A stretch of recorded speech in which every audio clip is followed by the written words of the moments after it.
A štart v tomto okamihu boli 8 dosti dnešného popoludnia, cena Body Energy Club, rovina 3. kategórie na 9600 metrov. Odštartované na špici Pierrot pred Saigonom a Sensible na 4. pozícii, potom pracuje Mercado, ďalej Montinello a v druhom slede začína Lord of Gracie, Vitulus, Sun Eruption a posledná pozícia zatiaľ patrí Kirungovi. Pomerne roztiahnuté pole v oblúku pred cieľovou rovinou.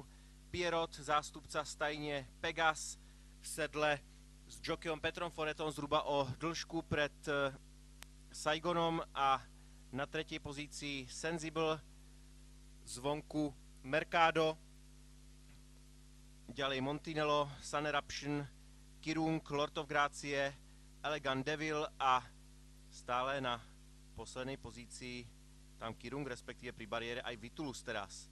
Poprvý raz okolo tribún za vedenia Pierrota, na druhej pozícii stále Saigon a Montinello, tretí, ďalej Sensible, Sun Eruption a Mercador, Elegant Devil a úplne na chvoste pola Kirung, Lord of Gracie a Vitulus.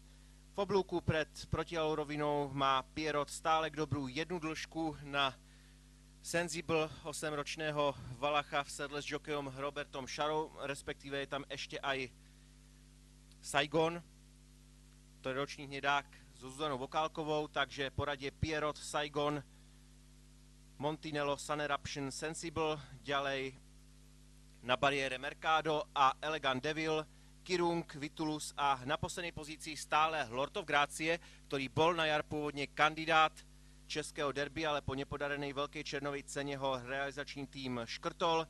Zatiaľ na poslednom mieste stráca na vedúceho Pierrota, ktorý bol tiež na prihláškach derby zhruba 10 dĺžok. Na konci protiľaj roviny Pierrot a Petr Foret stále na špici, dĺžku za ním pracuje Saigon a na 3. pozícii Montinello už tam tlačí Sun Eruption zo 4. pozície.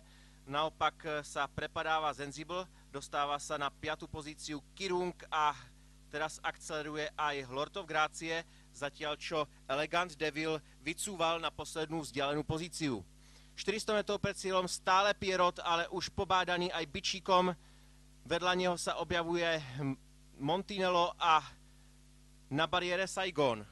Súboj trokoní o víťazstvo, príde ešte niekto zvonku, Kirung a Vitulus akceleruje na dištancii, ale Pierrot odráža nápor súperov, Petr Foret sa obzerá a zdá sa, že tieto dostihy sú rozhodnuté a Pierrot pod rukami zvíťazí, približuje sa k nemu ešte klpko koní bojúco druhé miesto, ale Pierrot víťazí, druhý Kirung, ďalej Vitulus, Lord of Gracie, Montinello, Saigon, Sun Eruption, Sensible Montinello a na bariére Saigon.